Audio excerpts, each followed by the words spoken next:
The function buttons on the front of the machine operate a little differently when you're in the embroidery mode. Some are the same, but some of them are a quick button for other options once you get them figured out. So first off, the speed plus and minus, that's for speed. So if you wanted to slow the machine down a little bit, you can touch the minus sign and kind of get it to be a slower speed.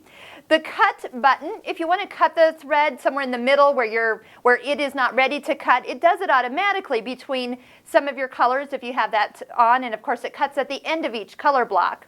Let's see, the next one is the stop button. The stop button is used when you have a design when you have different colors. So let's get a design that's got more than one color up on the screen here. So you'll notice that with the different colors, and I'm going to go ahead and touch go. First I need to tell it which hoop I'm using. Here we go. And go. Okay, so right now it will stop at each of the colors individually. Same with the when you have a lettering. So if I had my name up here, I'll stop after the first letter, after the second letter, because stop is lit. So if I didn't want it to stop and I wanted to have it so as a monochrome, I'm going to go ahead and unlight that function.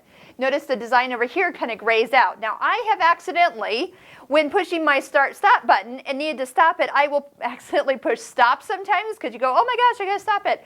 And that's definitely not what you want to do because then you eliminate all the color stops. So make sure that light is still on if you're going from color to color to color, but it's a quick way to change it to monochrome by actually just turning it off.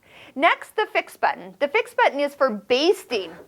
So what it will actually do is put a block at the beginning of your colors to baste around the design. And what's nice is we can use this to kind of adhere our fabric to our stabilizer, or if we have something that is not hooped, we have stabilizer hooped with the fabrics kind of just laying on top. Maybe we've used a little spray adhesive. This is a great way for some basting stitches. They're very easy to remove and it tacks the fabric to the stabilizer. So when you touch fix, that automatically goes on. You also have a function on screen too that will do it, but it's nice to have it right at your fingertips, especially if you're using that quite a bit.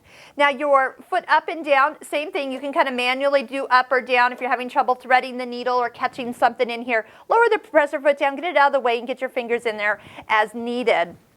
The last thing is the needle up-down button. So when I push it, what it's going to do is bring my hoop all the way towards me. This is because now it's in what is called a trim position. So if you're doing any applique, or if you just need to kind of trim some threads away, you can easily just let the hoop come towards you. It moves the foot and needle kind of to the back part and it lets you get into all this area right here at you. Just one thing to note, move your chair back just a little bit because sometimes those larger hoops really come towards your body and you don't want to accidentally have it hit you. So, and then when you're done, you can go ahead and push that and it'll bring you back to where your next stitching will start. So those are great things. By the way, the reverse has no extra feature. It's just doesn't need anything. So those are your function buttons that you have right at your fingertips while you're embroidering.